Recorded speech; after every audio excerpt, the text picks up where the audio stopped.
Good morning student. इस class के अंदर जो है हम उसकी जनरलिटीज़ देखेंगे। जो 1.3 प्रॉब्लम हमने पिछले क्लास के अंदर सॉल्व किया था उसमें डिफरेंट चीज़ें हमने निकाली थी।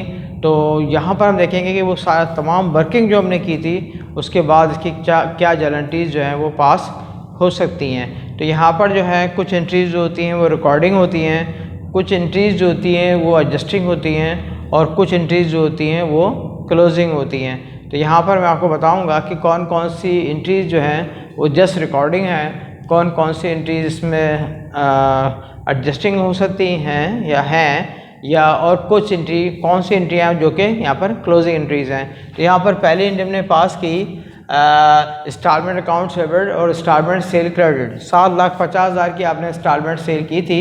तो यहाँ पर जो है इंस्टॉलमेंट अकाउंट सेल डेबिट और इंस्टॉलमेंट सेल क्रेडिट ये वाली एंट्री जो है ये रिकॉर्डिंग है। तो जहाँ मैं आर लिखूँगा वो रिकॉर्डिंग होगी, जहाँ पर ए लिखूँगा वो एडजस्टिंग होगी और जहाँ पर मैं सी लिखूँगा वहाँ वो क्लोजिंग एंट्रीज़ होंगी। फिर दूसरी एंट्रीज यहाँ पर हमने पास की कलेक्शन की।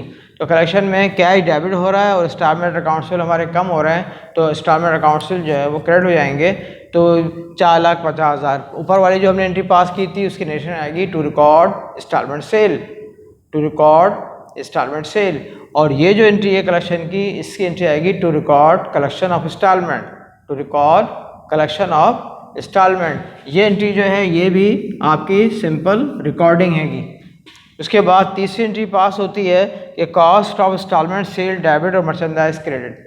इसमें हम क्या कर रहे हैं, कॉस्ट ऑफ सेल को डेबिट कर रहे हैं और मर्चेंडाइज हमारे पास से जा रहा है, इसको हम क्रेडिट कर रहे हैं। इसकी नेशन क्या बनेगी, to record cost of instalment sale. ये जस्ट रिकॉर्डिंग है, ये सिंपल रिकॉर्डिंग है। तो लिहाजा ये भी आपकी जो है ये रिकॉर्डिंग है, जनरलिटीज़ की रिकॉर्डिंग है ये। अब यहाँ पर आते हैं हम, यहाँ पर क्या एंट्री पास हो रही है, instalment sale debit, cost of instalment sale credit और डीजीपी क्रेडिट। तो यहाँ पर हम क्या कर रहे हैं, इंस्टॉलमेंट सेल को डेबिट करके क्लोज कर रहे हैं, कॉस्ट ऑफ इंस्टॉलमेंट सेल को क्रेडिट करके हम क्लोज कर रहे हैं और जस्ट डीजीपी को भी इसी के अंदर हम रिकॉर्ड कर रहे हैं। तो लिहाजा ये जो एंट्री है ये तकरीबन आपकी क्लोजिंग एंट्री कहलाएगी। कौन सी एंट्री कहलाएगी, क्लोजिंग एंट्री कहलाएगी। उसके बाद फिर हम यहाँ पे आते हैं और यहाँ पर इसकी डेशन क्या लिखेंगे, to close installment sale and cost of instalment sale, to close installment sale and cost of instalment sale. इसकी डेशन क्या बनेगी, to record cost of instalment sale.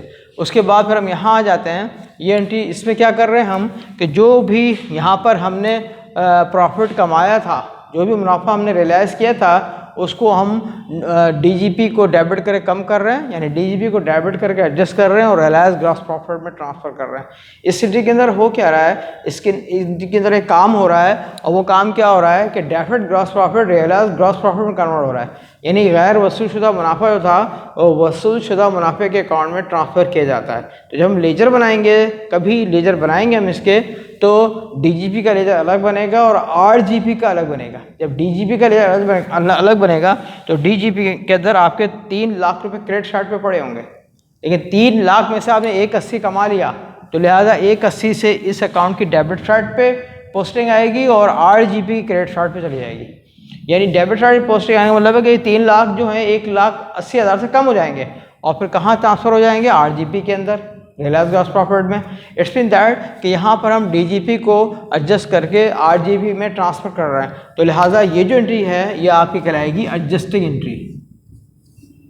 ये कौन सी एंट्री कहलाएगी, आपकी एडजस्टिंग कहलाएगी। और आखिर के अंदर यहाँ पर ये जो रियलाइज ग्रॉस प्रॉफिट है इसको अल्टीमेटली हम कहाँ क्लोज करते हैं, प्रॉफिट एंड लॉस अकाउंट के अंदर। प्रॉफिट लॉस अकाउंट जो है इसके अंदर 2 चीज़ें क्लोज की जाती हैं, एक तो प्रॉफिट, दूसरे लॉस। तो लिहाजा यहाँ पर प्रॉफिट हो रहा है तो लिहाजा आरजीपी को डेबिट करके यहाँ से हम ख़त्म करेंगे और प्रॉफिट लॉस अकाउंट में हम इसको ट्रांसफ़र कर देंगे। तो लिहाजा इसमें हो क्या रहा है, बेसिकली इसके अंदर आरजीपी को पीएलएस अकाउंट में क्लोज़ किया जा रहा है, आरजीपी को पीएलएस अकाउंट में क्लोज़ किया जा रहा है। तो लिहाजा ये आपकी जो है वो क्लोजिंग एंट्री बन जाएगी।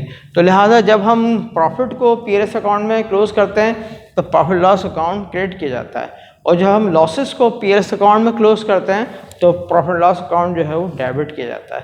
क्योंकि प्रॉफिट लॉस अकाउंट जो है इसकी डेबिट साइड जो है वो लॉसेस या एक्सपेंडिचर की साइड है, और प्रॉफिट लॉस अकाउंट की जो क्रेडिट साइड है वो गेन या फ़ायदे की साइड है, गेन या मुनाफे की साइड है।